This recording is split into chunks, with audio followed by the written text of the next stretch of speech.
Hey, we made this.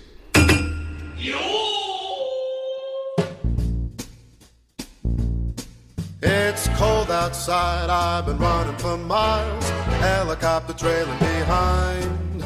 Hey, it's a camp thing, I'll stay for a while, won't you help a doggy out of a bind? There's nothing to see here, I'm only a husky, your average adorable rover. But once I convince you it's okay to trust me, your civilization is over. I can't wait to see their faces when I spring, yes sir. 'Cause they think that I'm a dog, but I'm the thing, baby.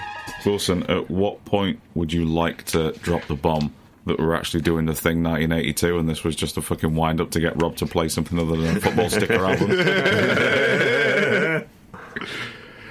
Seriously, when you want to let him know? 20 minutes in? Yeah. I don't need notes for that, it's fine. Ooh. Big dick energy. Big dickhead energy. I actually would have. I've only ever seen it once. Oh, bugger. Yeah. I've never seen it once. Wow, that'll be really interesting when we eventually do it. It would be interesting. We're not doing the thing again for a while. No. I wasn't even here for the last one. No, that's true. No, I'm going to leave this alone for a while. I'm going to let... We'll skirt around doing it for another 2 years. Yep. Yeah. Build up to it. Absolutely. Be the WrestleMania 17 of our episodes. It's got to be contender for episode 100, although I think there's another strong contender now based on listeners. Based on listeners? Yeah. Is it Anaconda 3? That could be in there as well. Okay. But fucking Scooby-Doo has now had 1,800 plays on Spotify. And I think the reason for this, and this is quite genius in hindsight, Dave. Well, thank you. When you type in Scooby-Doo, we're one of the top search results. Really? And apparently there's a huge... People love that soundtrack. It is good. Yeah. I mean, it's like, you're saying in hindsight, man fucking knew. Man fucking knew what he was doing. You knew all about anacondas, did you? Oh, yeah. Yeah, absolutely. Yeah, I knew it would be Banterfest. I think that's on 23,000 views, by the way. Yeah, I know that. Yeah. I'm a big subscriber to the Good Bad Flicks channel. I know that shit sells. And I know the kind of shit. You're going to do an intro, Dave? Yeah, I'm getting there. All right. I know what I'm going to pick for the next film now, since we're chasing that listenership again. Oh, yeah. I'm very bad at it, though, so... The Omen 4. The Yeomans 4? The Yeomans. Yeah. I'm going to do that now, so just call it Yeomans. You're dressing up like a schoolboy. Go on, hang yourself off, roof. Go on, fuck off.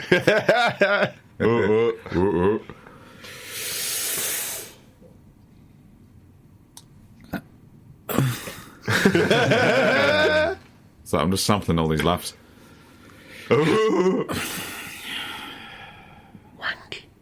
Wank. Xylophone buggery. Bastard. Separate bastard.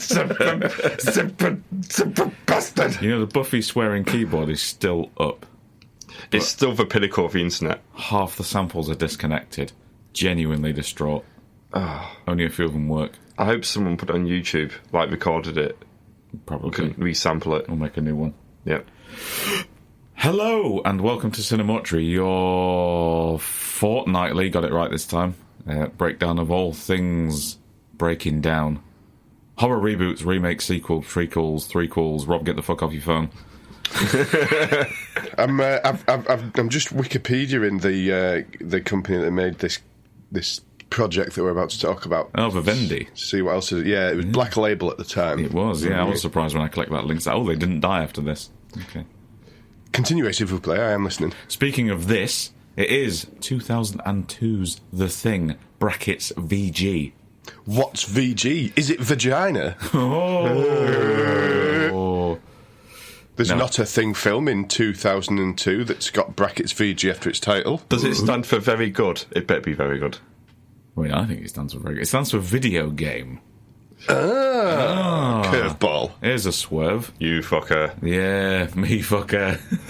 So I was. I didn't think it was going to be such an issue for a bunch of dudes in their 30s to play a fucking video game. Well, with respect, one of them's me. One of them is you, and I had a hard time doing it as well, to be honest. So, yeah, it was more difficult than I thought it would be. It did used to be quite readily available, this, and it It used suddenly to be wasn't. fucking 50p a pop. Yeah.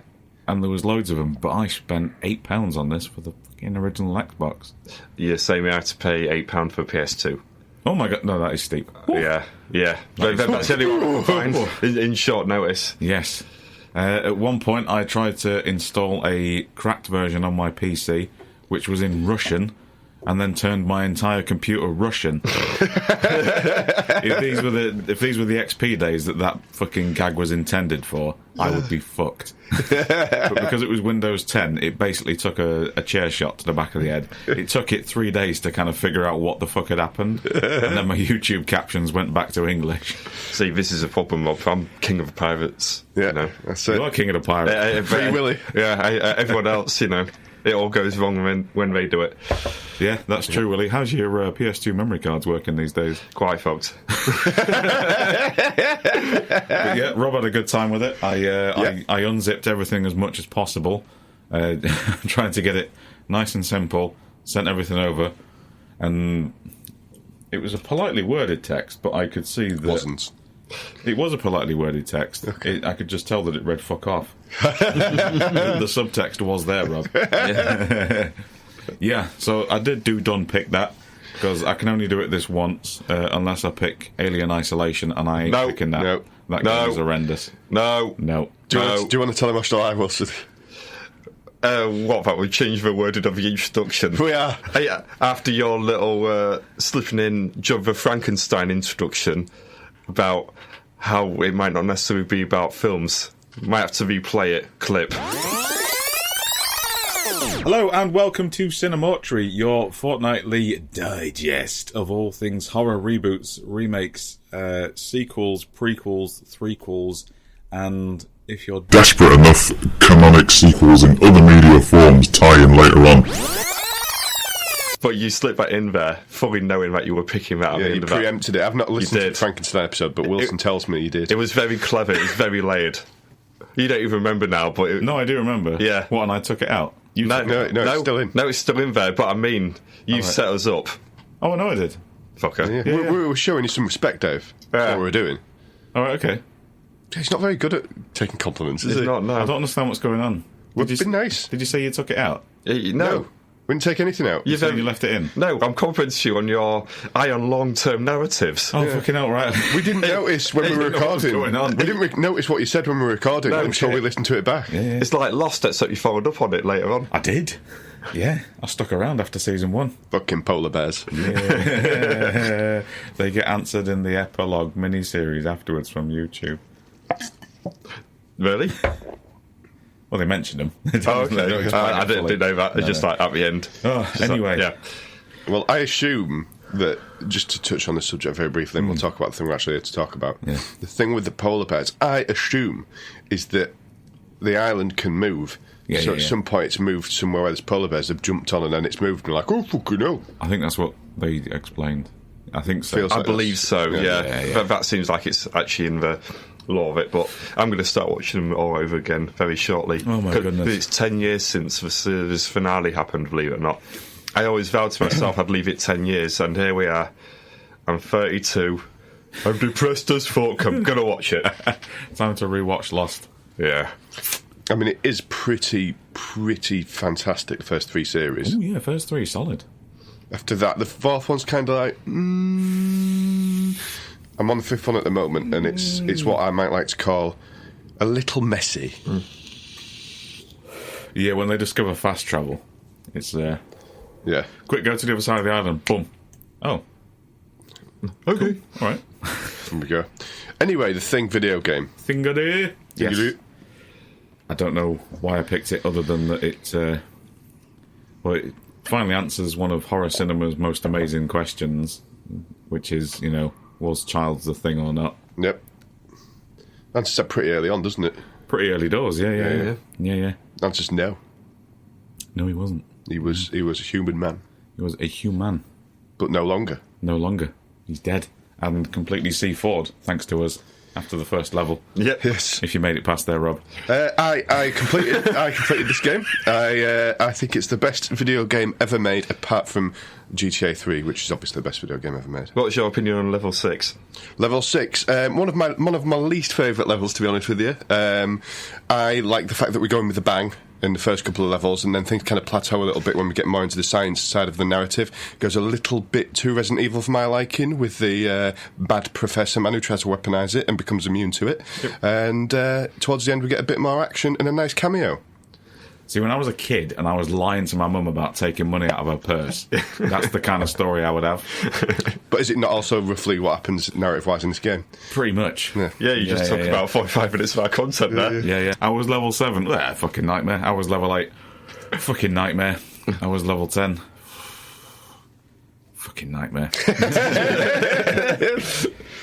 Yes, so it's 2002 is the thing. Developed by Black Label Games, published by Konami. Weirdly, when Konami released actual games, and not just coin machines with Metal Gear videos on them that distributed panties in Japan or whatever the fuck they make now. Sounds about right for them. Yeah. And did you say Black Label are now Vivendi? Yes. Yes. I couldn't pull up a list of their games that they've done. Is Vivendi Half-Life? No, that's Valve. Okay. Vivendi were Big Boys' toys at one point. They were. I seem to remember back in the PS2 game days that they came up quite a lot, because I owned a PS2. Well, I still do own a PS2.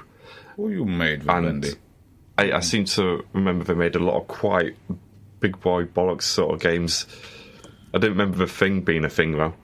Hey. Soundboard. Fuck. We've got a soundboard now. Wait, the moment's passed. There you go. There we go. Yeah, we need to work on that. Yeah. We need better cues, like visual cues. Oh my God. That listeners at home can't see. Oh, God. Cool. Okay, well, if I just trust in blind faith that this is going to keep recording and switch over to this one, I can do it on tap. I just think that we should just maybe not do that. Splice out the spaces afterwards. I don't want to have to re-record this episode like they had to re-record one of the matches at NXT UK last night from the night we went. Oh. They did, yes. Oh my goodness, like they just had to go again. One of the ladies' matches. Yes. Which one was it, Wilson? Because I didn't care either time. It was Valkyrie against, can't remember her name, French last WXW Germany champion. The one that was just stood in the ring, she didn't get an entrance. It got the jobber's entrance. Oh my goodness. You had to redo that one. Like you went for a pint and then came back and she's already there waiting. Yes, basically, yeah. Cool. Yeah. So what was your favourite match of the NXT tapings? And we can talk about this because it's more or less current. I think by the time this comes out, all the episodes have just been released on the network. So what did you like? What did I like? Yes. Bomber Dave. Yes. Twice in one night. Sitting on people. Literally sitting on Saxon Huxley, who I'd had to listen to someone whinge about him not being there for 2 hours. And then when he finally turned up, and the guy basically looked like it was his wedding day, they were so fucking happy. Yeah. And he gets buried by a fat lad in 90 seconds. I know. It was and beautiful. They were distraught. And he just sat there screaming into a podcast mic like a twat. He was really upset. I was so happy. Eleanor's evil laugh came out. It doesn't come out much, but like when she's hiding from me under a table and she's been hiding there for 45 minutes and she knows she's tricked me, that's when the evil laugh comes out. That's a patient woman, that is. It's like a what a cunt. I don't think we were there last night or Saturday night's tapings. No, I can't imagine they were. Saxon Huxley got jobbed out in 30 seconds. It was even shorter. Yeah. I really wish they had been there. I know. We couldn't hear them both, so 30 seconds against Ridge Holland. That is a burial and a half. I know. Fucking hell. Oh my god. Beautiful. Best in the country, apparently. Yeah, I don't.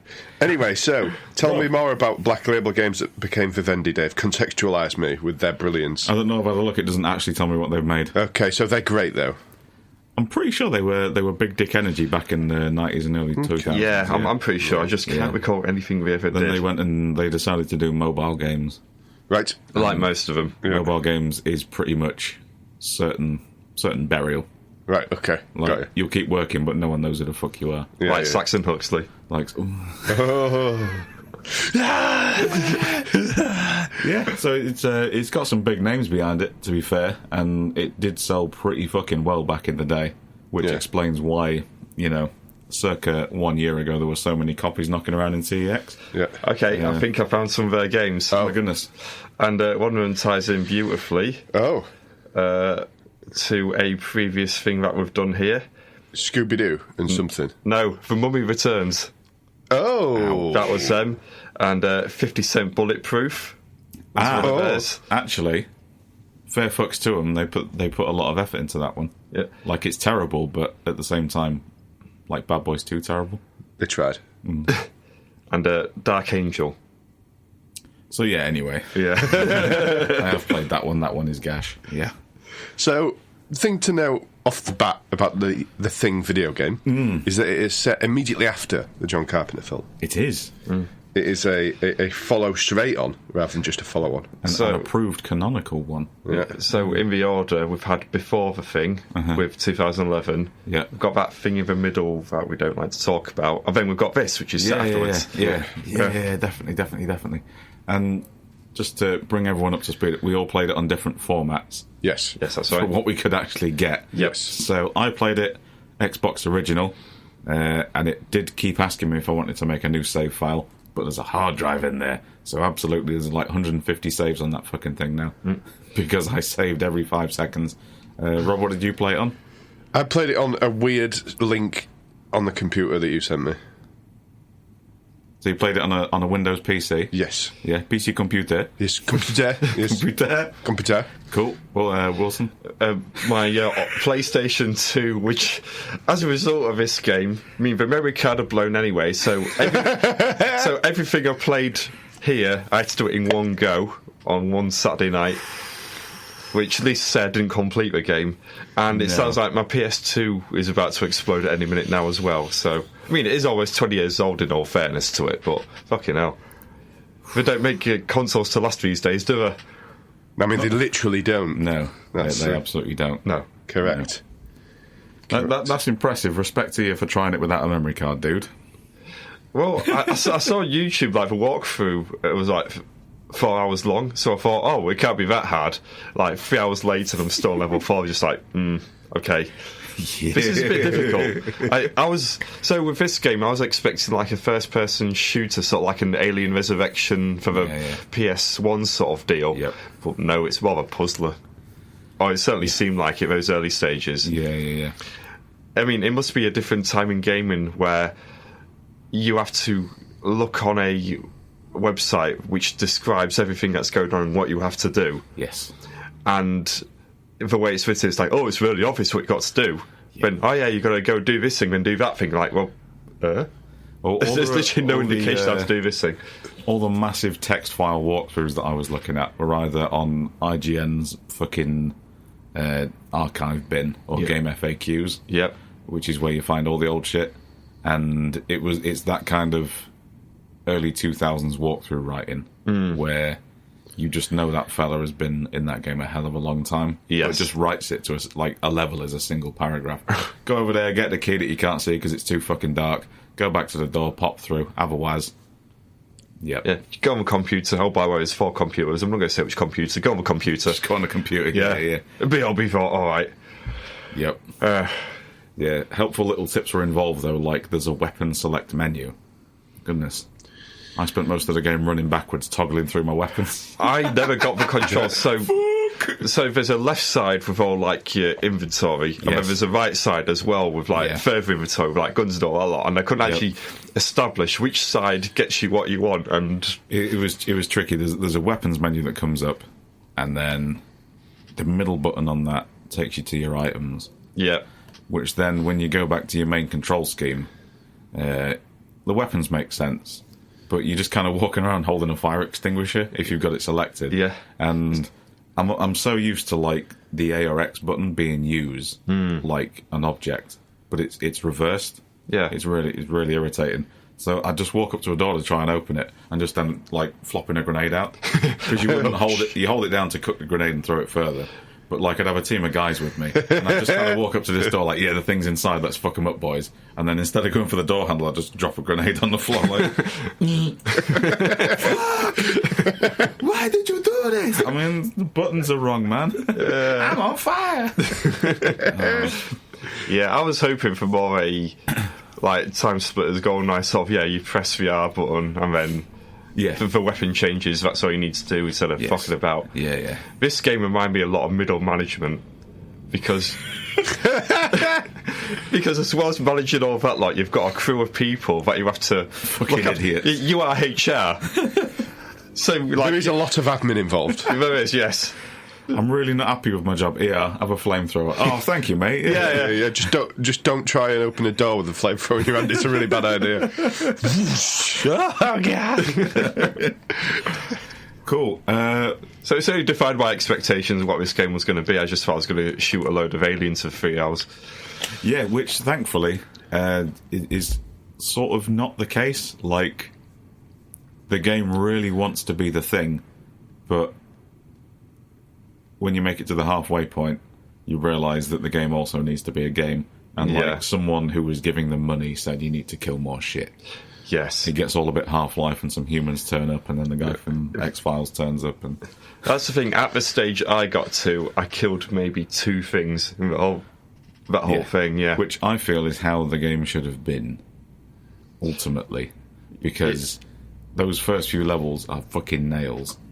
And by the end of it, you're like Tom Cruise in Edge of Tomorrow. Just like a wall exploding behind you, flamethrower over the shoulder. Yeah, fuck off, mate. All right, whatever. Yeah. So, should we do story breakdown? Yeah, yeah, go on, man. Because I mean, you could probably describe the plot to this in... Well, Rob's already done it. Yeah, Rob's already done it. So just action replay that bit. Yeah. So we start off hovering over Outpost 31, pretty much, in that boy Arctic. And they absolutely did not have the money for Kurt Russell's voice. No, they certainly didn't. No. It's like me trying to do a McCready impression. I thought they were just using the main character from the game. Yeah. Like his voice, and they were just doing like unnecessary fan service and callbacks, which they do in a few scenes. Yeah. But the initial problem with this game is that every brown-haired white guy sounds the same. Yes, they do. And it's that voice. Like, I'm in a video game. Yeah. Yeah, that's the one. Yeah. Give me the fucking med pack. Yeah. Falcon. Yeah. It's the voice tone I like to call exasperated American dad. So that's what they all sound like. Yeah. Like, oh, fuck's sake. Oh, who left their shoes there? Yeah, exactly. I think it rips through your clothes when it takes you over. We're out of milk. We're out of milk. Pretty much, yeah. But yeah, so we get, let's say, we get some sort of helicopter communication bits and bobs between a chopper and the base camp for the rescue team. We get introduced to Blake, who's our lead character. Mm-hmm. Solid white guy named that. Yeah. Solid white guy named Blake or Mason, give me those. Yeah. Solid white guy voice. Yeah. So fucking cold. And I love as well, and I don't think this has actually ever changed in video games. I don't know why I sort of stopped playing in like 2004. Yeah. But everyone's mouths look like animatronic puppets. No, they fixed that. They have fixed that. It was a bit of a shock when I went back to that. Oh, okay. When I fired this up for the first time. It's actually saying, you know, please unlock this door without blowing us up. My favourite video game mouth is from Deus Ex, where basically he's got gritted teeth underneath his lips. Oh, yeah. So his mouth, I mean, I can't really describe it. It kind of just goes... Yeah. he speaks with his teeth. Pretty much. It's just gurning. Fucking kill you. Calm down. That was another one of those games. I got that for my birthday. I think my brother bought me it. And it's like, thanks, I didn't really want this. But okay, bang. Okay, I'll give it a go. Oh, spicy, Willie. Did you give it a go? Yeah, I don't think I made it past the first level. Oh. So many good things. Deus Ex is the only game in history where in the first level you can get your legs blown off and you can play the rest of the game without any legs. You can kill everyone you meet that's giving you a story and you can still finish the game without any legs. I think one of my all-time favourite video games, and I can only echo Dave's sentiment of respecting you for attempting to do this without saving. There is a reason I quote that, because one of my favourite games is when you can't save and you have to complete in one go, which is the majestic lie that was for the N64. You can do that in 24 minutes, though. I think my record was like 45 or something, but that's pretty respectable. Yeah. I did play it all the time. Slippy, get back here! Yeah. Yeah. Love that game. Yeah, props to you there, Willie, for having a broken memory card. Yeah. I've not played it in several years. So we enter Outpost 31, the ruins thereof, and I quite like this. It's quite a nice little fan service. It's, despite the distinct lack of music budget, apart from every time you open a door to a familiar location, it's like, boom, boom. Oh, yeah, I forgot I was playing the thing. Boom, boom. Yeah, cool. There's NEO, just to remind you. Just there, yeah. And that's kind of the only music in the game, so that's my, speciality reviewed and done there. Don't they find in quick succession, which is kind of like a geographical issue, and I don't know if this is me not being a video game guy and understanding it, or whether it is a bit of a geography issue. I could swear they find the UFO and McCready's tape like back to back almost. Yes, it's in the same room. But the UFO was never at the American base, was it? Because it was near a Norwegian base. It's the UFO that Blair builds. Oh, yeah, it's that one. Okay, but it's twice the size of the one in the film, and the cavern's bigger. Right. That's where I got confused. Yeah. But they are right fucking next to each other, which is a bit weird. Yeah. Okay. But makes more sense. I guess it's for the sake of keeping everything together. So we do find Blair's UFO, and it's really nice fan service going on. It's really taking its time. You haven't shot anything yet at this point. No. And you've got a team with you. You've got Sergeant Apone from Aliens. Oh, actually, I did shoot something. Yourself, accidentally. Sergeant Apone from Aliens. Yeah, I just decided, I wonder what happened. Suddenly all three of them turned up and killed me. Hey, fuck off. Alright, so I won't kill my team. Fine. Okay. It's good to find it out early, though, isn't it? It is, yeah. Level 1 and you clocked it. That's good. The only problem is then they got him away a couple of times. In the I think the next level you have to shoot the boxes to get to the thing to build him. It's like, get out of my way. Why are you shooting me? Fine. What? Fuck you.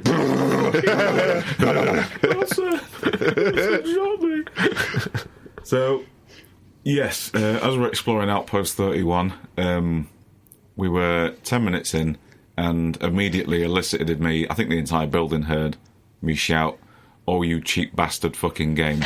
Is that how we're going to play it, is it? When I followed a tutorial to open a door to a room with a computer in, told me to walk in towards the computer, and the computer explodes and damages me. Oh, yes. Yeah. Fuck you, game. And your beginner's trap bullshit.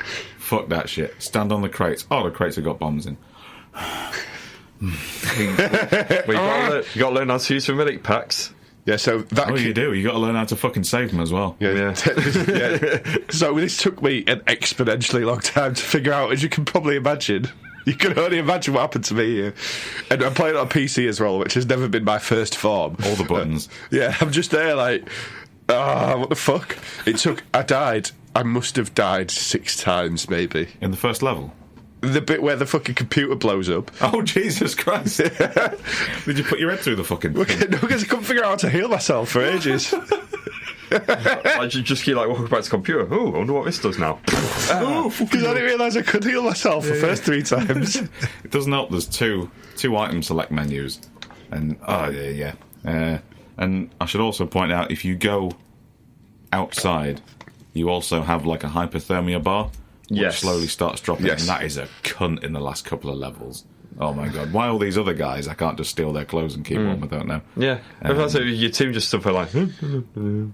Oh, they're fine. Just gonna stand up here in the cold. There's massive levels later on where I forgot to tell them to follow me. Yeah. And I just went off and did my business for half an hour, came back and they just stood there, completely not hypothermiaed. Ridiculous. Follow me. All right. Cool. To be fair, though, that is, to give this game credit, that is signposted at the very start of the game, where the team get out of the chopper, and there's a line of dialogue from the guy on the radio saying, "Don't forget it's 40 below out there." Yeah, I thought you meant it signposted why your team are immune to it. So No. The whole. What I'm saying is that The mechanic. the mechanic and the bar is signposted, which I was quite impressed with. Yeah, but what you're saying is Blake the daft bastard forgot his coat. Yeah, basically, I yeah. thought you were going to say they get out the chopper and I completely missed the lines. Blake, don't forget you're allergic to snow. Oh, yeah. Basically, Blake has the same issue as you've had this morning in that you've got your very nice, very trendy, lovely leather jacket on, but unfortunately it is fucking Baltic outside. It is, yeah. And I've got my hoodie on as well, which I've had since uni, if you recognise the old beige monster. I do. I recognise the old beige monster. But it's so old now, it's a massive hole in the elbow. Well, it fits the times Elbows. Now. You'd pay 35 quid for them holes at top, man. Yeah. It was next for your information. Oh, Jesus Christ. Well, you see, it does last, doesn't it, next gear? It does. It does last, yeah, it just can't handle the guns. No, I mean, what can? Nothing. And... yeah, then we go into a nifty little building where we get the first signs that things are not entirely kosher. Yes. And we're also at the same time introduced to the, party panic mechanics, which when you go into the menu... Bloody hell. So, they go to the bit and there's like a few dead bodies in there. Yeah. It's kind of like a butcher's back alley in there. It is, yeah. It is. Very much butcher's back alley. Yeah. And you go into like the start menu and you like see your medic, and it's literally like his face is like his head looks like jelly the way he's shaking in fear. Yes. Yeah. Then you give him a gun and he's like, "Oh, thank you." I was pleased with this because, no one loves a good old butcher's back alley sequence more than me, which is why I picked the film I picked for this round of recordings, because there is literal, meat hanging going on. And back alleys. In back alleys. And, this was a pleasant little addition to the catalogue of butcher's back alleys. It caught me off guard, got a little pop out of me, actually. Got a little pop. Yeah, I'm seeing that the game has... ideas above its station and what could be facilitated in 2002. It's got a fear mechanic, it's got weather mechanics, and they're all sort of, it feels like they're having a go for the first time. Yeah, I think if this game was released 10 years later, I think it'd be received a lot better. Yeah. For me, considering PS2 was like the last real console really, not really hardcore game, but last time I was like really into my video gaming. And this felt too complex for the time. It's because it's still janky. Yeah, is the problem. Like that PS2 era. I mean, I think this changed with the Xbox coming in anyway. Games went from being just a casual pastime to being this hardcore. You spend 50 hours on a bloody normal game sort of thing. Yeah. Even fucking Nintendo games now, you have to put about at least 10 hours in, and that's Nintendo. Playing Zelda Breath of the Wild for 2.5 years. That's the other thing about this game. You've selected this. We recorded this in January. I had to postpone playing Luigi's Mansion 3 and Pokemon Sword that I got for Christmas to play this, so, thanks. It's a fucking 10-hour game. I had to not play Lilac Wars for the 573rd time in order to play this game. When I get confused about video games and how to play them, I go and play Lilac Wars, or I go play Ridge Racer 64, and it just sends me back to my comfortable little Rob Yeomans place. Sit on the end of your bed with a Buffy poster on the wall. Yeah. Well, do it to admit now. When I finally thought, fuck this with a game, I immediately turned it off and put on one of my favourite games, Gitaroo Man. Fair? Okay, yeah. Which, fair. For anyone who's not very familiar with it, it was like the more niche version of Parappa Parappa. Yes, yeah. Except instead of like little rap snowball, it's like kick-ass, like J-metal, J-rock songs. I might splice in a few clips of the songs on here. It is fucking awesome. Absolutely, yeah. Overdrive alive!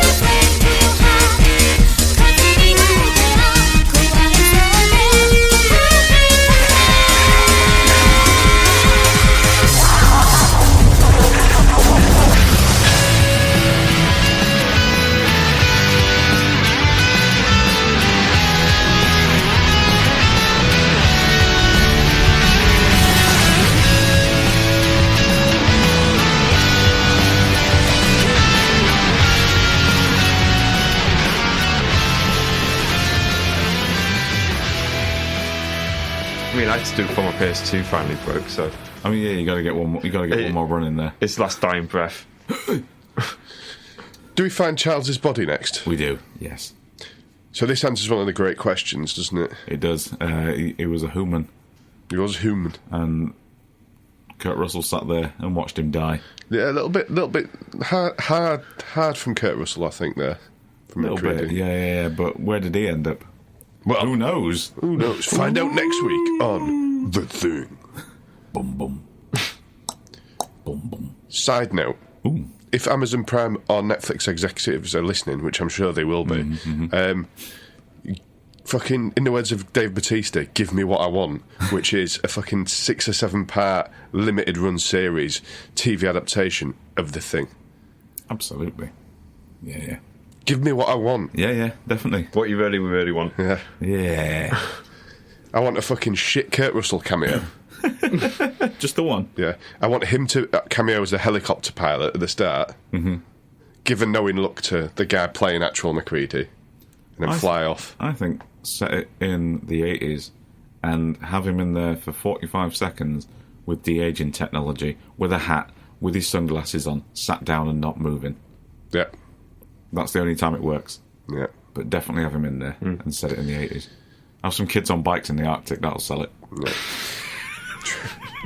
I saw your Instagram story, by the way, where you were watching one of the Terminator films, I think. Last night, Yeah. I think we should do a bit of that on the CineMortuary Instagram. Dave's reactions to tag outs. To big tags, yeah, big tags. That one that we... that one we watched on... what's it called? Swamp Thing from the first episode was an excellent tag out. I'll try and find you a video of it, Wilson. Send you it. Just an entire room of people going, woo! Yeah. Is this your Patreon exclusive? Yeah. Rob's OnlyFans account. Just everyone sending me dick pics in response. A bit of leg, bit of Swamp Thing. Oof. Here's a picture of my arsehole to pay off uni debt. Here's a review of Swamp Thing inside my arsehole. So the tagging question, Wilson, I will do my best to describe to you. Okay. So basically, there is a dickhead, kind of hick kind of local guy. As nasty as you could make him.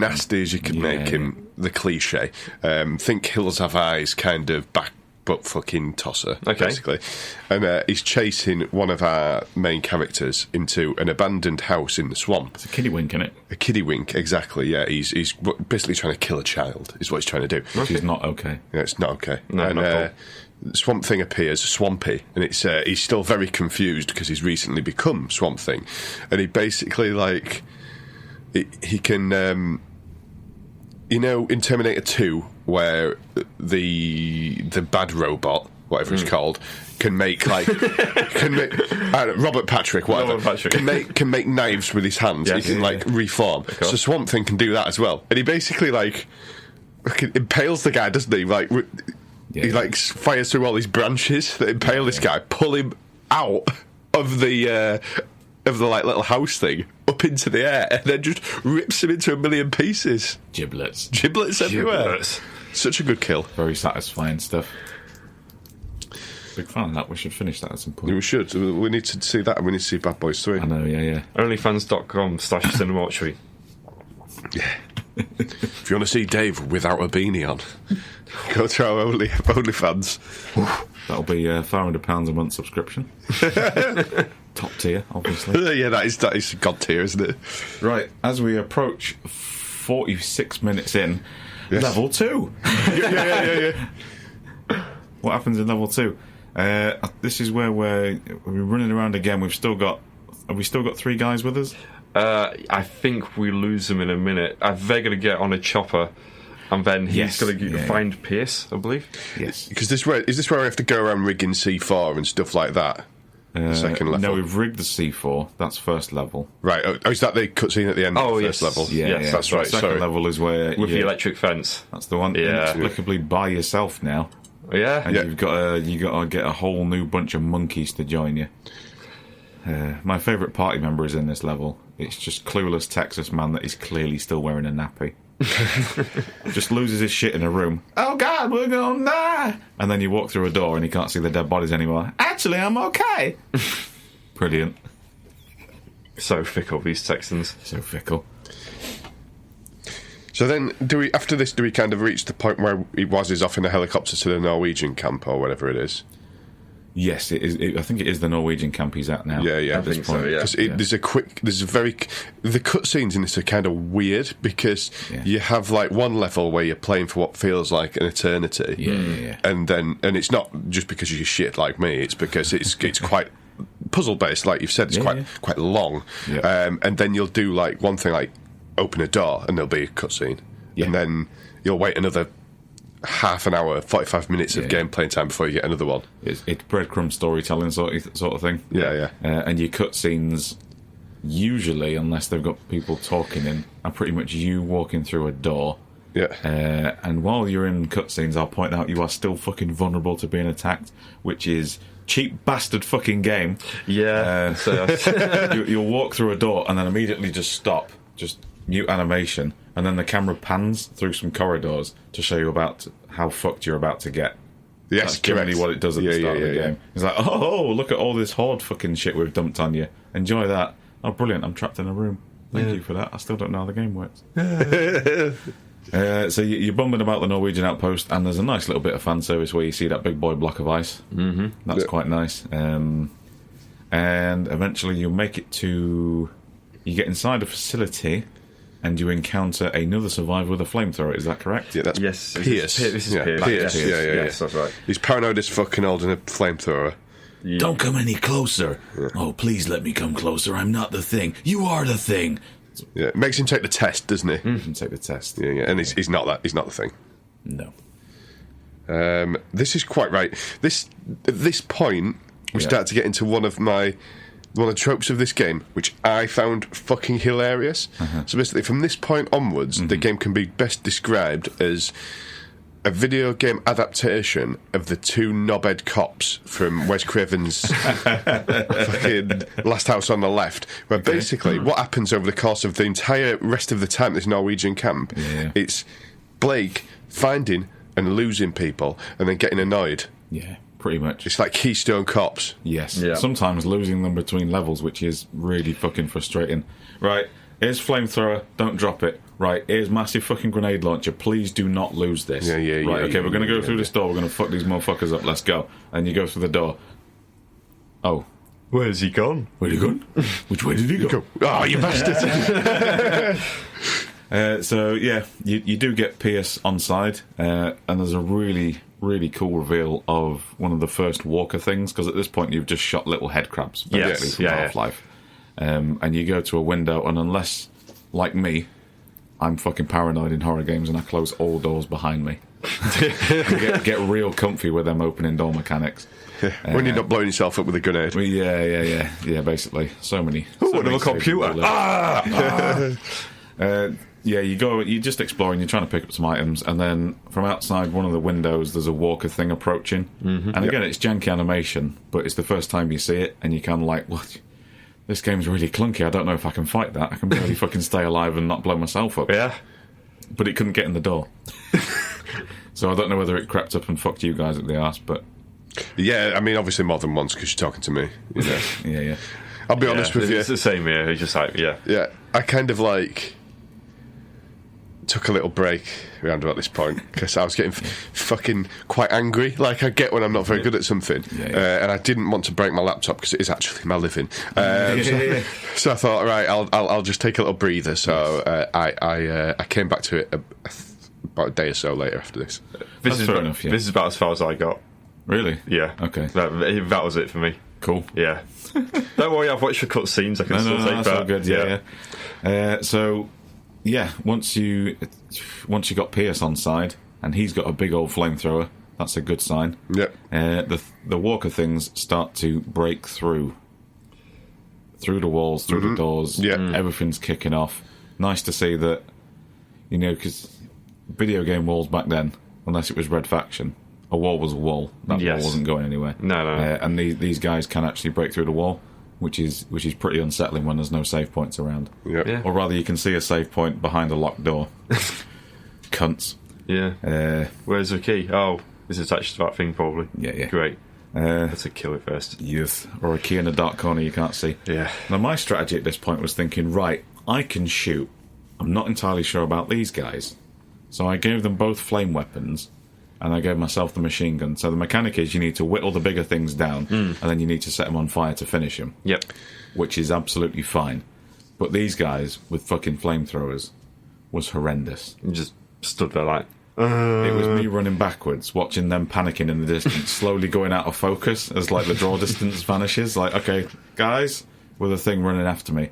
And you quickly have to learn that the only way you're going to fucking make it is to give the twats a pistol to keep them on side, heal them now and again, and basically...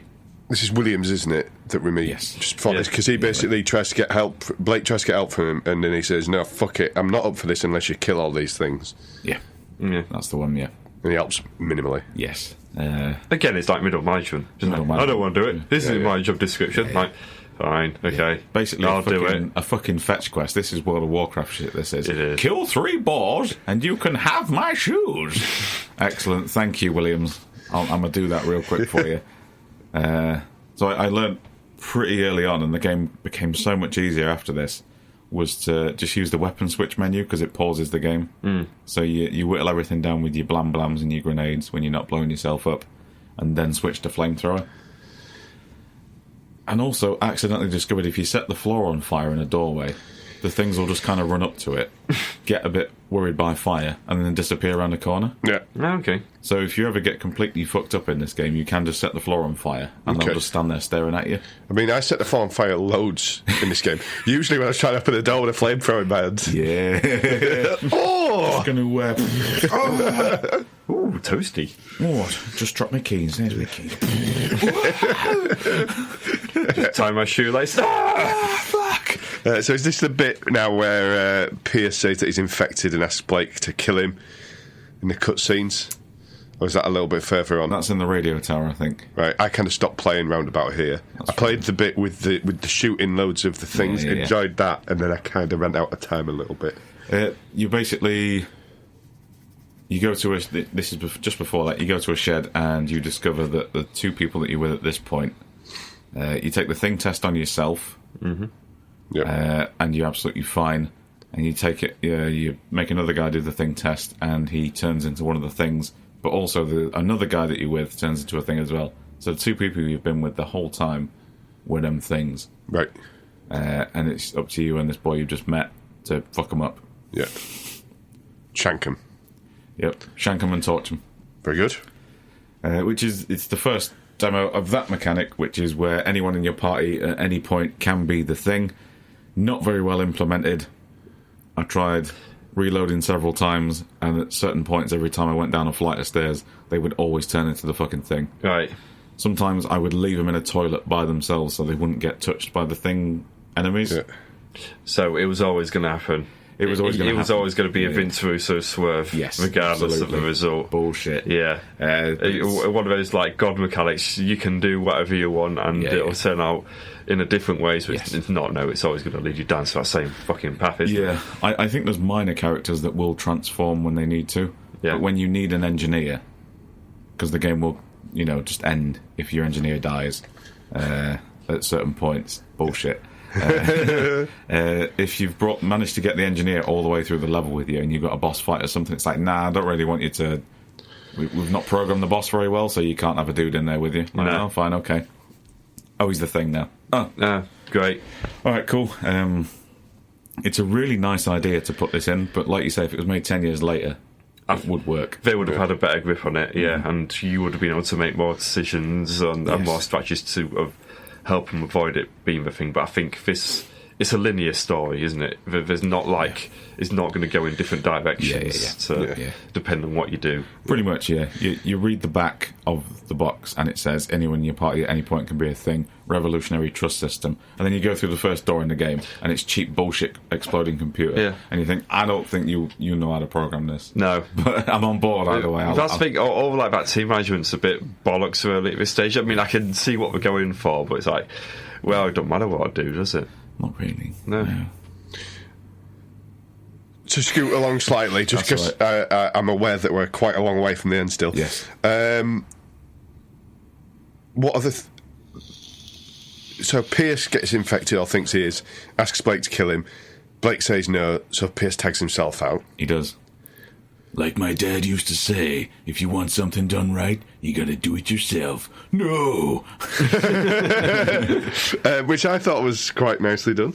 And then, obviously, I'm just watching the cutscenes now at this point. But I wish I wasn't, because some really, really, really Rob Yeomans pleasing stuff happens in the cutscenes, which where we meet Dr. Faraday. Hey. I don't know if you know. You got to have a doctor in there, haven't you? Big Johnny C. Yeah, and they decide to leave, and in perfect timing, the bad men tip up. I will just interject. There is a boss fight right before this, Is there right? Okay. but I will let you continue because it's a very No, important. that was the end of my little bit. Well, you're about to What's tell this? us who Faraday is, aren't you? Where's the doctor? Isn't Faraday John Carpenter? I was going Is to he? ask you. I was going to ask you, is it actually his voice? Because obviously Yeah. it looks exactly like That's him. his likeness, and that's him. Yeah. All right, I knew it Third looked like him, yeah, but I yeah. didn't know it was. No. It's Yeah. him, yeah. I mean, say that he's very into his video games. If old Yeah. John Carpenter isn't He he? is, yeah. Yeah. Video games and fried chicken. Yeah, that's it. I was That's going why to say, they there make was a that film. news article when it was Yeah, like yeah. they rang his house up. Fans rang his house up, they managed to get his number Yeah. and asked him if he was making Escape from Earth. And his wife answered the phone, and she was like, "John, are you making Escape from Planet Earth?" He's like, "No, I'm sat playing fucking Splinter Cell and eating fried chicken." No, he's eating fried chicken and playing Splinter Cell. Sorry, no, he's not doing it. Oh, thank you. Yes, he is in this game. He does lend his likeness and his voice to it. He's uncredited for some sort of bullshit union reason. Oh yeah, I think a video game voice over artists of their own union. Yes. Okay, now. Yeah, so it's Yeah, a bit he's weird. in it. It's really nice that he's in it and he kind of signs off on it, because normally just some guys in suits come to his door and he signs a check with how much he wants on it, kind of thing. Yeah. Gets back in the Splinter Cell. Goes back on Splinter Cell, which is the life, really. But he actually got involved in this. He actually signed off on a story, helped out and shit like that. But there is the jenkest of jenk boss fights before this. Right. I had 12 attempts at, Oh, yeah. and I only had 2 med kits. How did that go for you? Cheap fucking game. Bullshit. Absolute video game bullshit. Just couldn't do it. Like, it's a tiny little room. It's the Thing monster, basically, from the end of the film. Pretty much. Fan service again. Yeah. And then you get halfway through it and some tentacles come out the wall to slap your dick about a bit. And everything then gets set on fire and there's little things running around. And I'm just too slow to deal with this. But the objective is to get through a door at the end of the room. So I used both health kits before I went in. Yeah. Went through the door, went straight to that door, started hacking it, like repairing the electronics, whilst the thing is hitting me. Door opens, run through. Done. Hey, buddy! Oh, sweet. Cool. That's still in there, but we don't have to go back. So. Nah, so just leave it. I'm sure it'll, I don't know, starve to death Yeah, I'm sure it'll eventually. freeze to death, yeah. So yeah, top tip, first boss, skip it. Just run past. Yeah, so sorry, Rob, yes, back up to speed. Back up to speed. Yeah, so the bad men tip up. Bad men. Who's that voice, Rob? Who's the bad man voice? I don't know, I'm sorry. Who's the bad man voice? It's Cancer Man from X-Men. X-Files. Is it? Yeah, X-Files, sorry, yeah. Cigarette smoking man? Yeah. Ah. William B. Davis. Do an impression. I can't. He's too good. Yes. So the bad men tip up, and the bad men tranquilise Blake. In the face. In the face. Yeah. I suppose if you're going to trank someone, you know. Yeah, I thought it was game over at that point. They had to throw in a line of dialogue that said, "Oh, I've tranquilised him." Fucking hell. Yeah. Just comes in and shoots him in the face. 40 quid this back in the day. I've just been shot in the face. Player 2 enters the game.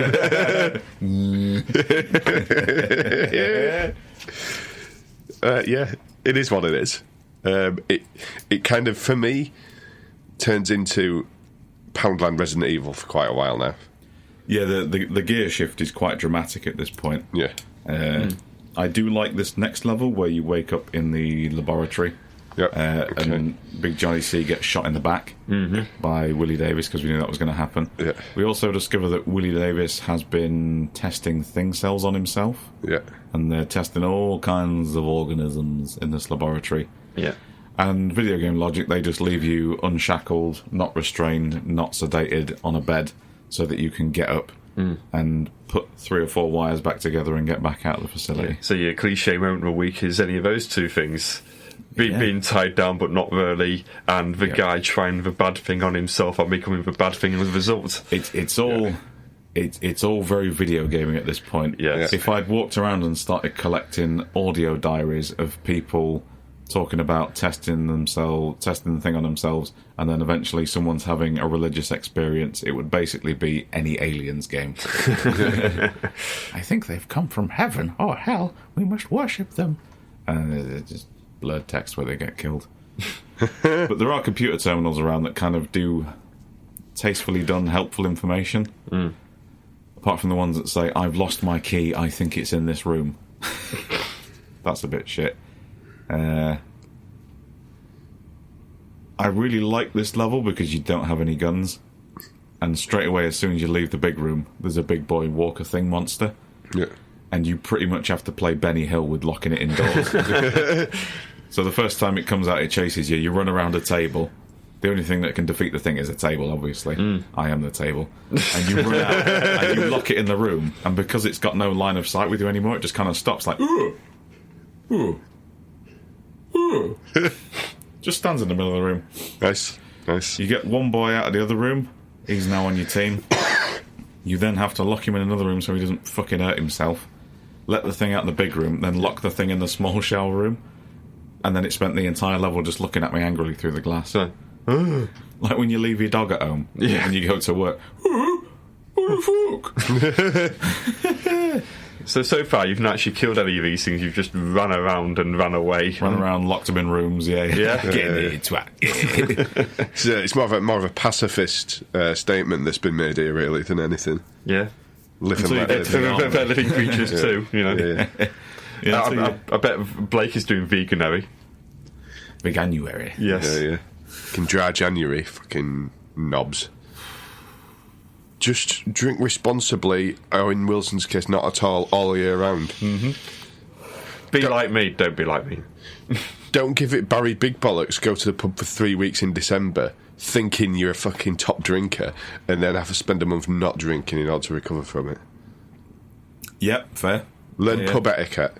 If the person behind the bar says, what would get you, mate, and you know the person next to you's been there longer, say, oh, actually, this chap was first. It's how it works. Fucking hell. Sorry, back to the thing. The video an interesting couple of months, I guess. Yeah. Back to the thing. You meet some more people. They immediately turn into the things. You go through a ventilator shaft. Blah blah blah blah blah. Get into a room with some more thing boys. Set the floor on fire so they stand there staring at you. Drop a grenade properly. Have to deactivate a laser grid. If you don't deactivate the laser grid, a load of armed SWAT team dudes turn up, which haven't been introduced yet at this point properly. I don't think so. No, they're present on screen, but like if they get you, it's like, oh, people are shooting me now. Yeah. So you might as well start shooting your own teammates back then, before them just lobbing bullets at you. Yep. Yeah. Well, the premise here is basically you've kind of got to fucking essentially inhabit the soul and being of what's it called, that really shit delivery company, not UPS, the Yodel. So you've got to basically become Yodel and stop the packages containing the thing reaching land. Pretty much, yeah. You've just got to fucking, drop it, break everything inside it, leave it on someone's doorstep with a fucking turd on top of That's it. You'll leave a note for fingers in your neighbour's bin. Yeah. Exactly, yeah. It's under all the fucking, Sunday roast leftovers. Yeah. Yeah, you gotta fight through a lot of dudes to get to this airstrip section where you do have to completely disable the package planes that are going to just drop the thing everywhere. Yeah. Which Willie Davis is big on, because I would assume at this point he's taken over entirely by the thing. And it's probably not worked how he intended, and he might not be the original man he was. But was it a plot of Resident Evil Apocalypse? Or whichever one we did? No, it's the one after where he injects himself, I think. And slowly gets...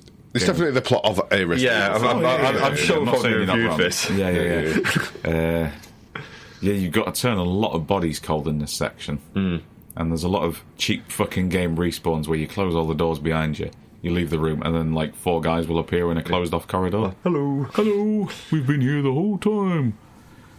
And I'm quite impressed by the soldier AI. They will hide behind crates. Later on, they will actually run into their own trip mines, which is fucking hilarious. You just kind of sit there in this warehouse just watching them kill themselves, just throw themselves at you like fucking lemmings. But yeah, you do make it to the airfield, and I'm quite impressed at how big this little level is. It's quite a grandiose finish from the cutscenes. Yeah. He gets really... the bad man turns into like the giant Uber boss. Is that what happens? That's 4 levels ahead. Oh, is it? Sorry. Yes. Good God, this is long, isn't it? I'll breeze through. It is a 10-hour game. I'll breeze through it. There's an air traffic control tower in the middle. There's an airfield. There's 4 air hangars, and the airfield is not large enough for any of those planes to come out of the hangars and turn around and take off properly. You have to put C4 on the landing gears. You have to go to the top deck of the traffic control tower, and it's a time sequence. You have to snipe the C4 and blow them all up. Timed sequence. Someone's closing the doors. I don't like that high pressure sort of time. I can't stand it. No. It's like a motorbike race in GTA. As soon as I fall off, I'm like, well, what's the point? let's just not bother, You've got to get it perfect. Yeah. You never recover from those sort of challenges. No. If you fuck up in one little way, it's just like, well, been racing 5 minutes, but it's done now, isn't it? Because I hit a fucking lamppost, which physically is accurate.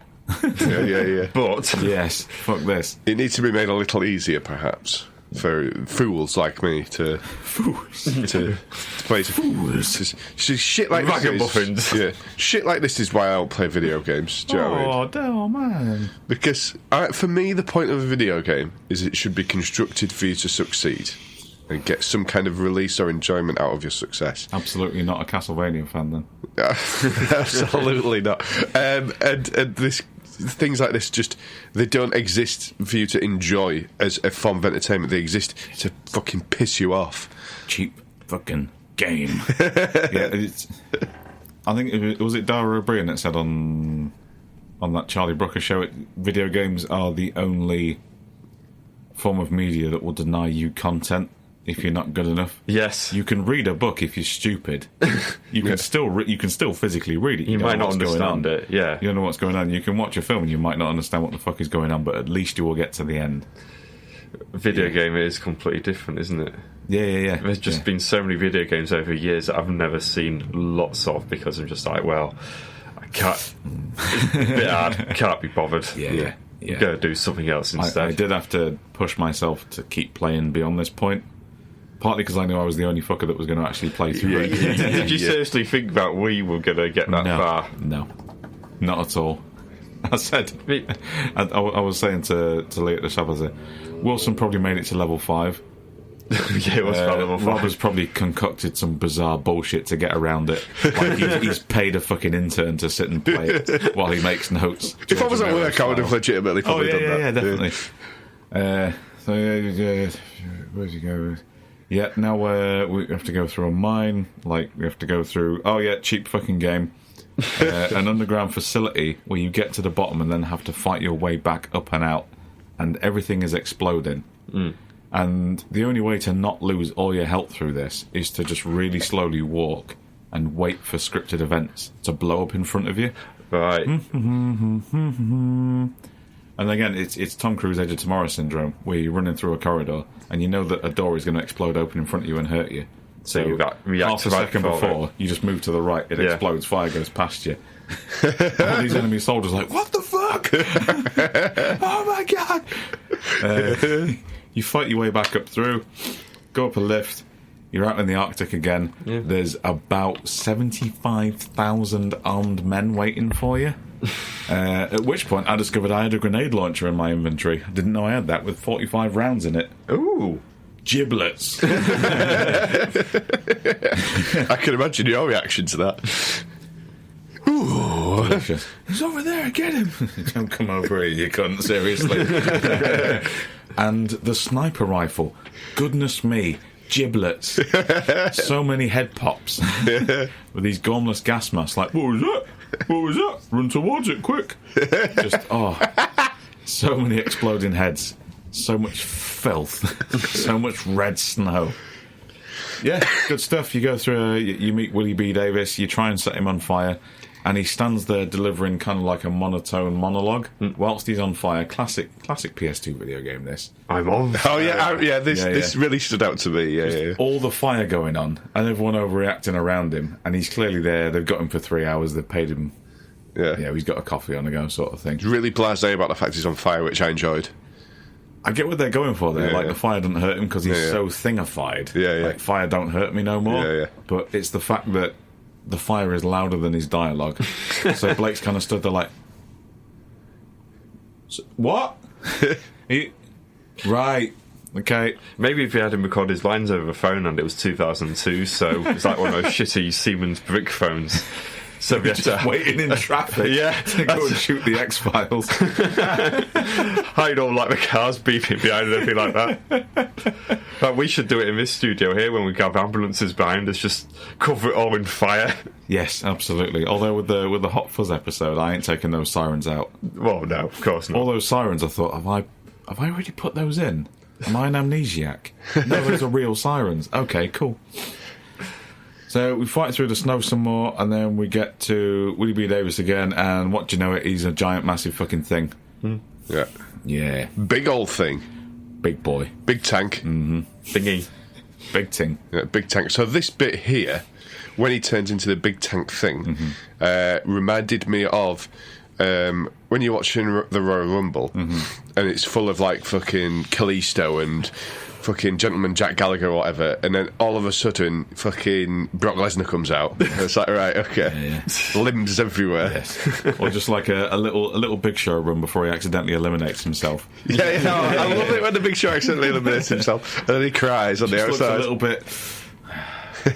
Guess I'm on the bench for another year. Damn it! Damn it! Oh, I forgot boss fight number 2. Oh, don't worry. That was jank as well. What's jank mean? Is that a gaming term? Yeah, jank means it's clunky and doesn't work as Thank you. intended. Sorry, yes. Thank you. Gaming term. I got fucked up the first 3 times I tried this. I thought, let's see if I can fuck with this some more. So you go into the room and there's a big Silent Hill motherfucker hanging down from the ceiling, whipping you and shit. Yep. And then like one of the walker things bursts out of a tank and there's loads of little ones coming out. I can't handle everything that's going on here. So the guy that is with me in my party, I tell him to wait, which is a mechanic you can do, like follow and wait, and just kind of slowly nudged him towards the door that triggers the cutscene. And he opens the door, but not the cutscene. So I just start shooting everything, throwing grenades through the door. Nothing's triggered. And then I go through the door, and everything's dead. Boss fight over. So you basically killed him remotely, is what you're saying? Pretty much. I mean, if you're going to be a cheap game, don't expect me to not be cheap back. Yeah, so final boss, Willie Davis, has turned into a giant fucking thing, and a Hechelopter turns up. Does. And you're on the big guns, aren't you, Rob? Big guns, rolling. And doing a bit Dave Bautista out of here. Oh, Yeah. pretty much, yeah. And you might say, is this the one like where it's circle around, you go like 10 seconds to fire at it and all this lot? Yeah, you've got to basically shoot the oil drums on the ground, which then set it on fire. And they knew that this was going to take about 30 seconds, so they then incorporate the world's worst flight of a helicopter. Yes. Like when just like, oh, we're going to fight. Agony. Just drive away. Agony. Yeah. So when everyone's a little bit apprehensive about going in the helicopter in the 1982 The Thing, I can fucking see why. Really can't fucking pilot shit. No. Spoiler alert. Which is my classic video game cliche of the week. Where's he been? Is unknown helicopter pilot from a previous installment of game or film turns up at the end, voiced by someone entirely different, to drop a line, and you go, credit roll. Finn. Oh. Yeah. And it is a smash to credit roll with some pretty Wilson friendly music, I have to say. It was good music, if I remember rightly. That's what I'm saying. Yeah. It's Wilson friendly music. Yeah. I've no idea who it is, whoever they could afford. So probably fucking, don't know. Breaking Benjamin or something like that. 3 dadays grace. It might have been Someone from the SmackDown versus Raw video game, 2006 in one. 2002 though. It might have been like Headp, whatever they call Oh it. yeah. Headp. Spine shank. Yeah. A bit of Spine Shank. Yeah. Il Nino. Il Nino, yeah. Silence. Mushroom head. But, oh my Yeah, goodness. more mushroom head. Yeah. American head charge. Yeah. Jesus Christ. A. Hey. Oh, literally the band. Literally, yeah. the band A who didn't think back then. Google might be a thing someday. Better not. Yeah. Awkward. Fucked it, didn't they? Yeah. Now they've got nothing. Play the sound clip. That's a pun. Is it a pun? Yeah. Nothing. Oh. Yeah. Thank you. Nothing's what you've got when you ain't got something. Or whatever it is. Yep. Oh. So that was the Thing 2002 video game. Yeah. It sure was. So it's agreed we're never doing video games again. No. It was what it was. Yes. I I complete Gitaroo Man straight after this, so I'm doing all right. We're not doing Gitaroo Man next episode. did loads I am- better with it than I thought I would. Yeah. In that something happened. Yeah. I mean, I was expecting you to just get to the main menu, and then promptly quit. I'm really good. I'm really good at completing main menus on video games. I can tell you. Yeah, you're really good. Yeah. Yeah. Not just straight to career mode. Have a little tickle in options beforehand. Yeah, so that I Turn the can turn brightness it up a bit. Well, turn the brightness up a bit. You know, if there's a difficulty setting, make sure it's on easy or easiest. Yeah. Oh, toddler. Yeah. On the PC, Ideally. you didn't have auto aim, did you? No, that's why I gave up because I got frustrated. Yeah. Right. I had auto aim, thankfully. Yeah, the auto aim is just fucking hilarious. Yeah. Like, it will lock onto anything, like fucking Velcro. Yeah. These little things will be flying everywhere, and your gun is just like when you see a hackbot playing Counter-Strike, and someone pulls a 180 turn as soon as you appear around the corner and takes your head off. It's amazing. Just this arm attached to him, like Nice. Edge of Tomorrow all over again. Ooh. I had a cracking time with this, to be honest. Yeah, I mean, you seem like you had a fun time with it. I enjoyed exploring the story more than I thought I would. There's more there than you'd think, isn't there? Yeah. Because as you well know, Dave, I don't speak video games. It's not my language. So There's no women here. Fuck this. yeah, so I yeah, His type of game is Dead or Alive. Oh, Dead or Alive volleyball. Oh my goodness, that's nobody's type of game, Wilson. Dead or Alive volleyball. What's that? Boobs. Oh right, is that what it is? Yes. Yeah. It's like a boob-tackler version of Tekken, but then they decided to do a volleyball version just to get those jiggle physics in there. Okay. Not something we're ever going to have to bring up again, don't worry. Unless I pick it, because apparently we can pick anything of this podcast. Oh, God, there we go. Wink, I wink, picked wink. Silent Hill 3. For the Game Gear. I don't even know how many Silent Hill games there are. It's not for the Game Gear. How many Silent Hill games are there? Well, a load at this point, isn't it? 10? Yeah. 10. I've only played 4.5. Yeah. Yes, I had a good time with this. I do like my old games. This one was pretty jank, and I had to readjust myself to that early noughties jank. Mm-hmm. Big fan of 90s jank where nothing works. This is where stuff works when it kind of just wants to. Yeah, I thought I had a really good time. The budget for it felt pretty impressive. I think Universal chucked in some money as well. And the ideas were better than the execution. The first 4 levels I was creeping around, I was constantly on low health, just fucking trying to mission through it. Yep. And then later on, it was just a fucking shooting gallery. Absolutely nothing could stop Blake. Everyone realised he was an invincible white guy, and we're just like, nah, not interested. Once I learned to exploit it was when the game got really fucking easy. Yeah. But I had a pretty cracking time. Nice. I will probably invest in some other horror games from that era just to see what the crack is. Yeah.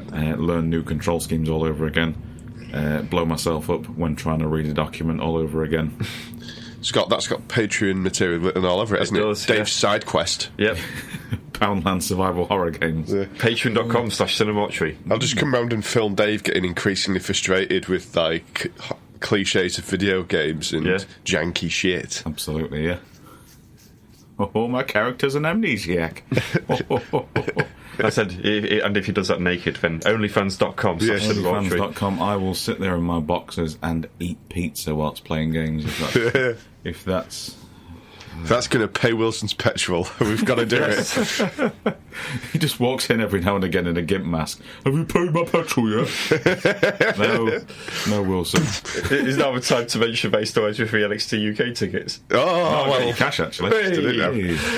What were your final thoughts on this video game, Wilson? I thought it was a lot better than what it was going to be, which is a shame because I was going to come in here and do a whole angry video game nerd gimmick for the sheer lulz, but I couldn't actually really do it. You were just going to sit there and shout ass. Yeah. And what a shitload of fuck. That's the one. Yeah. Are you going to basically be like that guy from the NXT UK crowd? Yeah. Like, did they test this game before they released it? Is this the best that Vivendi Universal have to offer? This is a disgrace. This is so shit. I was shitting in its mouth, so it's shitting out my shit. That's probably what you said, actually. Yeah, Dr. Faraday is the best video game character in this country. Absolutely. Squashed in 30 seconds. Beautiful. It was beautiful. But anyway, I enjoyed it a lot more, but I'm not that much of a gamer. I do play video games, but I'm a Nintendo Switch sort of guy. That's all right. Yeah, I like to pick up a game, I like to play it, I like to put it down again. I don't like to invest so much time into that sort of thing. And the thing is on that level where you have to be a bit of a proper gamer to be able to figure out what the hell you're doing on. Because I did play the levels I could play, thank you memory card, using a walkthrough because none of it made any sense until in hindsight where you think, oh yeah, of course. But you have to have that sort of level of thinking that I don't have to put one thing together, which doesn't make sense in the real world. But there's a video game level of thinking, but it would be fair to say that video game logic now is completely different to what it was in 2002. Like, I played a lot of games until recently when I just didn't have time for it anymore, and the logic mindset that I would be in now, I would still, even if I was a top-end, big-time game fan, I would still need to look at a walkthrough. Yeah. Because, like, a tiny little key in a darkened corner in the room for no purpose. And with no signposting to say it's there. It's like pure luck at that point. Rooms that set on fire for no reason. Yeah. Shit like that would still completely get me. Thankfully, I can get on board with the jank because I find it amusing. It's like, it's in the same way where you watch a horror movie and you see a wall wobble. And you go, yeah, that's shit. That's shit. I love it. I love it. Yeah, it's Amityville 3 syndrome sort of thing. Yeah. Or 4, whichever it was we watched. The Lamp! The Lamp! The Horror Favour, Amityville Horror 4, available now on Spotify, not SoundCloud anymore. Spotify, iTunes, We Made This, etc. I'm quite tempted to get, one of them shithouse trophies that they used to give out like at school for the like ones that cost like 15 quid from a shop in town. Yeah. And I might engrave each year the winner of the film of the year. I ain't keeping them here though. You can have them on your mantelpiece. Just get second-hand ones from like fucking charity shops that have got like a footballer kicking a ball and shit. Yeah. That's exactly something completely out of context. I'm not going to tell you how, but I could get my hands on those trophies right away. It's just it's just like the kids' dance school in the same building where I work will suddenly have less trophies. But I don't think they'll all listen to this podcast, so it's okay. Fuck 'em. Sorry, kids. Just raiding a kid's dance school. Yeah, I stand in their way at wrestling taping so we can't get on TV and I nick their trophies. Fuck you, kids. Do you know, I've actually got one at home. I'll send you a picture later. No, in fact, I'll bring it when we record next, which will be today. Nice. I will bring it and we'll all pop for it later. We'll call it a Yomi. Yeah. That's the trophy, Yeah. Yomi one. What are your final thoughts, Robert? Infinitely less irritating experience than I was expecting it to be. Simply because, I'm not a video game guy, really. The disturbing lack of text from you over the last week had me on edge. I like it. Either you weren't playing it or you were enjoying it. It was passive-aggressive anger. Like, nope, not talking to you anymore. Yeah, it's You've ruined everything. I'm kind of with Chris Wilson in the sense that my personal preference is video games that I don't have to think too much about. I like very simple, some might say childlike tasks in my video games.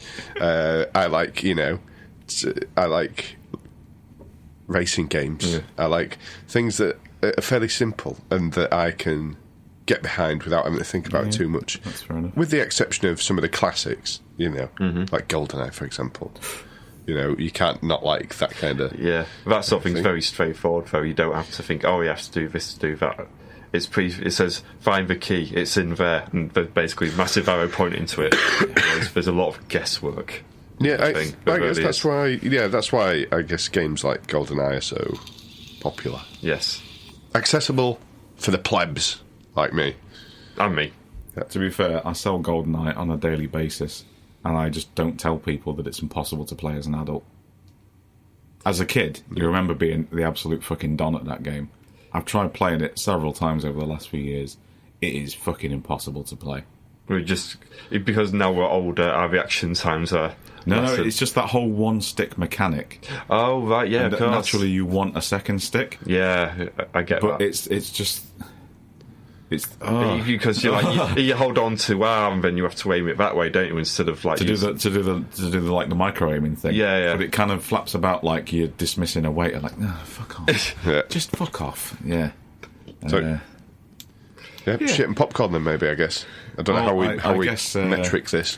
I guess it's cheap exploding computers and one-ups. One-ups, very good. Yeah, I like a one-ups already. Cool. Wilson. Okay, cheap exploding computers. Cheap exploding computers. I'll have to go with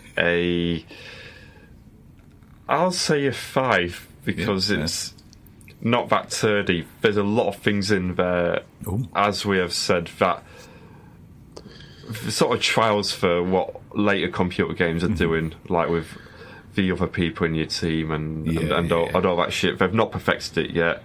Like, as you said, we get the impression you can almost play God in that you can help your team not be infected by the thing, but they're going to get infected by the thing regardless of what you do. Yes, so that sort of thing's a shame. But I was expecting this. I don't know why, because it's a video game time probably. You were expecting utter garbage. A film time, I should say. A basically half-broken, cheap, quick mess. And it wasn't really, in all fairness to it. No, it wasn't. No. Yeah. And in terms of popcorns...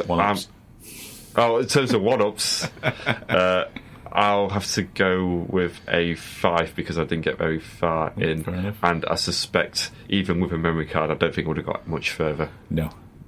Especially with Gitaroo Man sat right next to me. Rob. Hello. I am going to smash 6 computers. Oh my goodness! Are they going to smash you? Because there is a lot of shit here, isn't there? There's a lot to take in. If you think about it laterally, it's cliches abound. With there's a lot of stock video game characters that sort of wipe the frame effectively for 2 minutes. I think you're going to say wipe the frame for a minute and just disappear into the abyss. So yeah. There's a lot of computer smashing going on here. There is, yeah. One-ups. One-ups. I'll go a 4. Because I can't really go much higher than that because A, I didn't finish it, and B, it's just not really my medium. But for what it was, I give it more of a go than I was expecting to. Cool. So far. Nice. How about you? Turn. Smash computers. I would have gone 4. Yeah. But I just remembered that you have to go back to the main menu to load your game. So when you die, you get the option to restart level, go fuck yourself. Or you have to go back to the main menu. That's 2 loading screens. Oh, yeah. To load from your memory card. I appreciate the graphics with the little assimilation complete loading bar thing. That's quite cute. But go fuck yourself. So it's getting 5 exploding computers, cheap bastard game. One-ups. I'm going to go for a 7. Wow, okay. Because I got quite invested in it. And when it wanted to give me the spook in the first few levels, it gave me some spook. There was some nice atmosphere. And when it wanted to make me feel like a white male video game character after level 5, it fucking gave me that.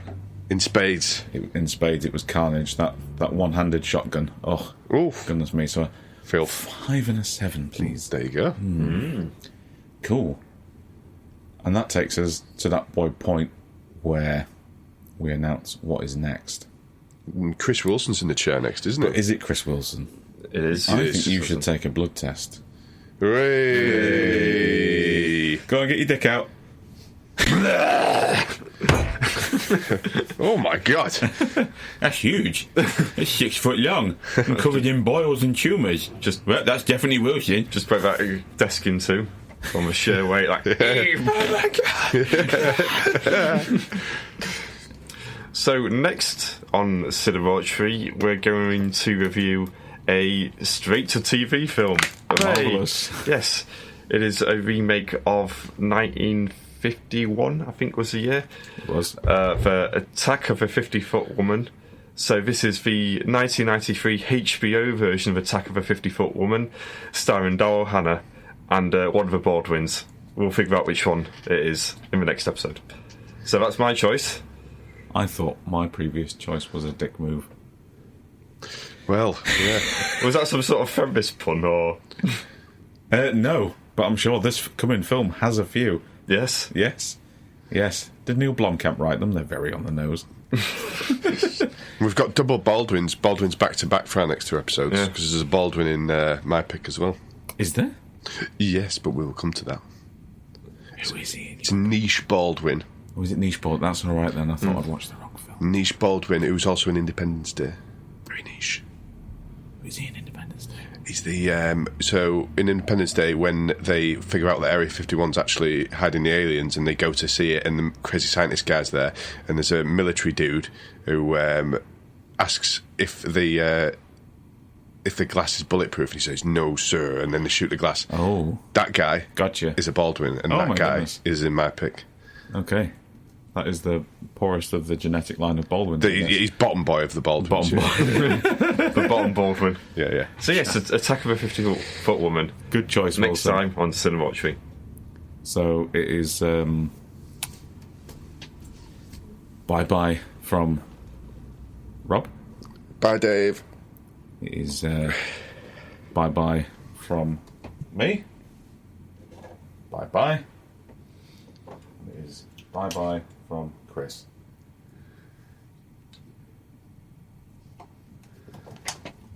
Please set it on fire, whatever it is. Whoa!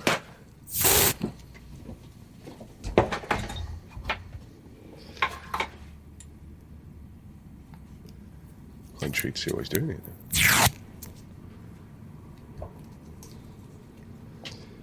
He's painting kitchen rail.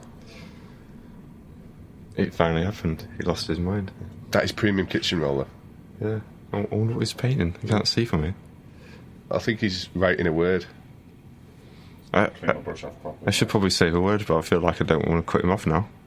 Oh no, it's quite interesting, isn't it? What's he written? Bye! Beep. These poor bastards in the snow, they were clueless, now they know. It's a special brand of nightmare that I bring. Yes, they thought I was a dog, but I'm the